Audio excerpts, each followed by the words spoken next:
I am looking forward to lunch today.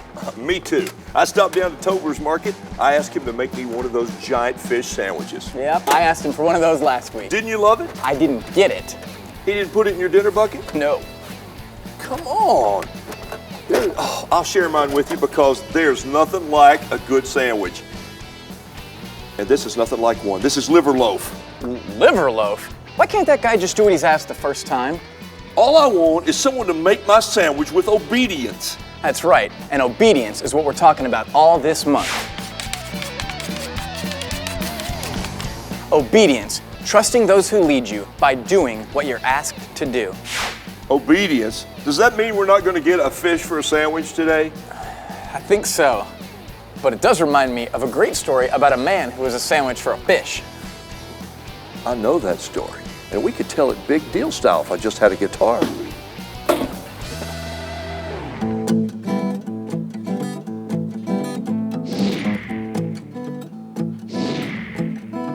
God said, get on down to Nineveh. Jonah, they're gonna die without me. Jonah said, God, they're full of sin of a. It ain't my job to set them free. So our story today is about a guy named Jonah.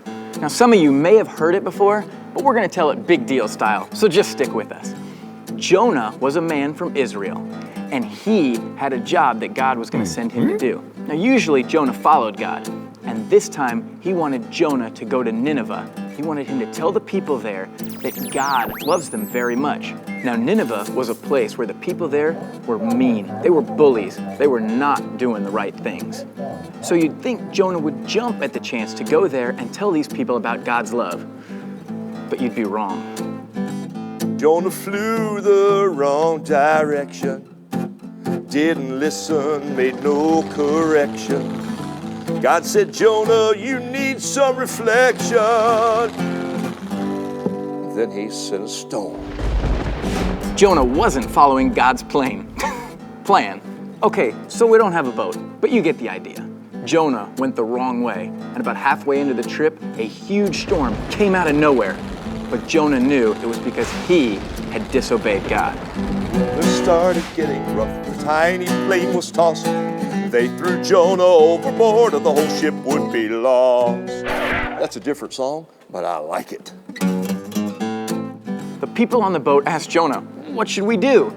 He said, you're gonna have to throw me overboard. So they tossed him right out. So God sent a big fish to swallow Jonah. Inside the belly of that fish, Jonah had a lot of time to think about the virtue of obedience. And he did what anybody would do inside of a fish, I guess.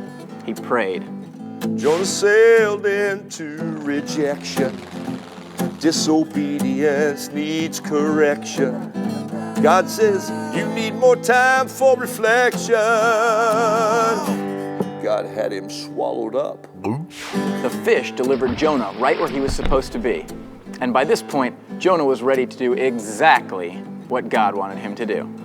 Jonah did tell the people of Nineveh exactly who God was.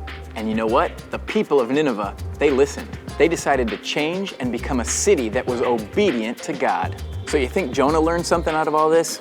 Yeah, he did. He learned the same thing that we could learn without all the fishy business. And that's our bottom line. It's always better to do what God says the first time. Parents, when you pull your families together, remind them that this is not just some big fish story for kids. This story is about obedience. Kids, obey your parents the first time. And parents, you obey God. That's right, because life is always easier when we trust the people that God has put in authority over us. Like, time to go back to work. Yes, it is. Hey, you want a fish sandwich now? I don't want any more fish, but pizza sounds nice. With anchovies? No, I told you, I'm done with fish. I want chicken parmesan or something like that. I don't